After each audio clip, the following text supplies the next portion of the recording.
బెంగుళూరులో రేణుక అనే వ్యక్తిని అత్తమామలు, భర్త కలిపి పిల్లల్ని కనటలేదు అనే కారణంతో చంపేశారు. బండికి కట్టి ఈడ్చుకెళ్ళి చంపేశారు.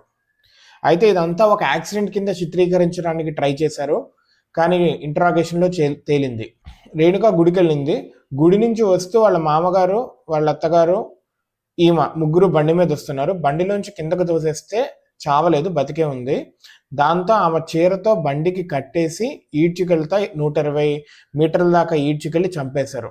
ఇంట్రాగేషన్లో చెప్పారు, దీన్ని ఫస్ట్ యాక్సిడెంట్ కింద బండి మీద పడిపోయి చచ్చిపోయింది అని చెప్పి ట్రై చేశారు.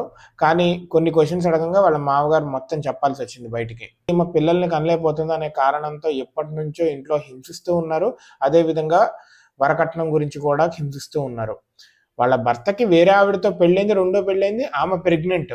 అదే ఇంట్లో ఈమె రేణుక కూడా ఉంటుంది. ఈమెను ఎంత వెళ్ళమన్నా కానీ వెళ్ళట్లేదు. మరి ఆ డైవోర్స్ ఇచ్చిన తర్వాత రెండో పెళ్లి చేసుకోవాలిగా, ఇవ్వకుండా మరి చేసుకున్నాడో ఏంటో ఆ సంగతి ఇంకా క్లియర్గా తెలియదు. అలా అయితే ఫస్ట్ ఆఫ్ ఆల్ ఆ కేసు కూడా ఉంటుంది ఇతని మీద.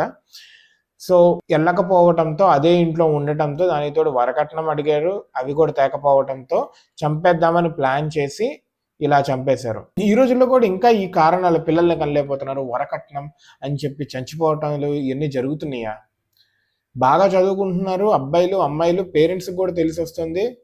స్టిల్ ఆ రీజన్ ఎవరిదో తెలియదు. మరి వాళ్ళ హాస్పిటల్కి వెళ్ళారు, అబ్బాయిది ప్రాబ్లమో అమ్మాయిది ప్రాబ్లమో, ఇప్పుడు తినే ఫుడ్స్కి వీటన్నిటికీ చాలా ప్రాబ్లమ్స్ వస్తున్నాయి.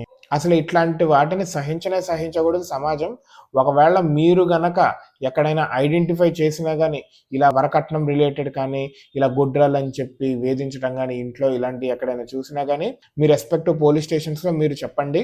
ఇప్పుడు గవర్నమెంట్ కూడా చాలా స్ట్రిక్ట్ యాక్షన్స్ తీసుకుంటుంది, పోలీసులు కూడా చాలా స్ట్రిక్ట్ యాక్షన్స్ తీసుకుంటున్నారు ఇట్లాంటి వేధింపుల్ని అరికట్టడానికి. అమ్మాయిలు కూడా వరకట్నము ఇట్లాంటి వేధింపులు ఉంటే అలాంటి ఎదవతో ఉండటం వేస్ట్. ఒకళ్ళు గుడ్రాలు గిడ్రాలు లేకపోతే తిడుతుంటే అలాంటి ఎదవలతో ఉండటం వేస్ట్. వాడి నుంచి వదిలించుకొని ఇంకో మంచి పెళ్లి చేసుకుంటామో, లేకపోతే మీ అంతటా మీరు ఎలాగోలా నిలబడటమో చేసుకోండి.